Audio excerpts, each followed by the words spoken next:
আপনাদের অনেক কোশ্চেন থাকতে পারে বা হচ্ছে যে আমাদের হাজব্যান্ড ইনকাম ট্যাক্স পে করে বা গভর্নমেন্ট জব করে, তাহলে আমরা কি এলিজিবল হব অন্নপূর্ণা ফান্ডার পাওয়ার জন্য? আমরা তো জব করি না, আমরা তো ইনকাম ট্যাক্স পে করি না। এটা অনেকের কোশ্চেন, এটা অনেকের মাথায় আসছে, এটা খুবই ইম্পর্টেন্ট কোশ্চেন, সবার বাড়িতে মাথায় আসছে। এই ভিডিওটা আমি এটার উপর বানাচ্ছি ফ্রেন্ডস, ঠিক আছে, এই টপিকটা। তো আপনাকে আমি একটা কথা বলছি, আমাদের যে অগ্নিমিত্রা পাল ম্যাডাম আছেন অলরেডি বলেছেন যে আমরা যে এই ডাটা 12 পাতা যে পেজটা নিচ্ছি, ফর্ম ফিল আপ করাচ্ছি, এখানে ডাটাবেসগুলো লাগবে ও ডাটাবেসে রাখার জন্য।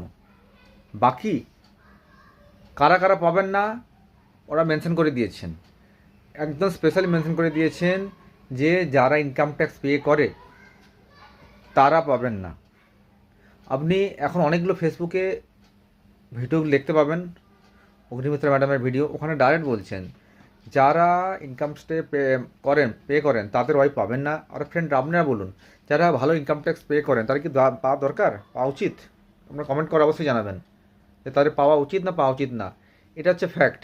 আর একটা কথা আপনাকে বলছি প্রুফ দিয়ে, আপনার গুগলে গিয়ে গুগল এআই যে আছে গুগল, ওখানে সার্চ করবেন, যে ইংরেজি সার্চ করবেন যে আমার হাজব্যান্ড গভর্নমেন্ট জব করে তো অ্যাজ এ ওয়াইফ, বা আমার হাজব্যান্ড ইনকাম ট্যাক্স পে করে তো অ্যাজ এ ওয়াইফ আমি কি এলিজিবল অন্নপূর্ণা ভান্ডার পাওয়ার জন্য? ওখানে লেখা আসবে ইয়েস। আপনি ট্রাই করে দেখবেন, ওটা এআইতে গুগলে গিয়ে এআই সিলেক্ট করে লিখে সার্চ করে দেখবেন, এবং ইয়েস বলবে আর ডিটেলসে লেখা দেখাবে কী কী ক্রাইটেরিয়া আছে, তাও ওখানে দেখাবে ফ্রেন্ডস, ঠিক আছে? আচ্ছা, তারপর যদি কোনো কিছু ইস্যু হয়, কোনো জানতে না পারেন, কোনো ইনফরমেশন যদি না পান, আমাকে কমেন্টস করে বলবেন, আমি আমাকে কমেন্টসে অ্যান্সার দিয়ে প্রোভাইড করবো, ঠিক আছে ফ্রেন্ডস?